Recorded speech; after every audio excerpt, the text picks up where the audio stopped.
മോളെ നീ അമ്മച്ചിയുടെ മരുന്നങ്ങ് വാങ്ങിച്ചേക്ക്. ഇത് കഴിഞ്ഞ ഉടനെ പോവാല്ലോ. പക്ഷേ ഒരുമിച്ച് മേടിച്ചാ പോരെ? ഇല്ല, അതേതാന്ന് അറിയത്തില്ലല്ലോ. തൽക്കാലം ഇത് വാങ്ങിച്ചേക്ക്. ടോംസൂട്ടി ആ വാ വാ.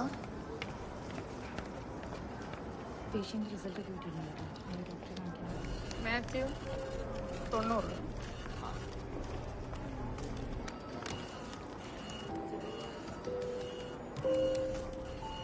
ലീലാമ്മ 600.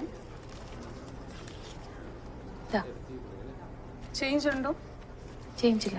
ചേഞ്ച് ഒന്ന് വാങ്ങിക്കൊണ്ട് വരുമോ? ഞാൻ ഒന്ന് നോക്കട്ടെ. 600.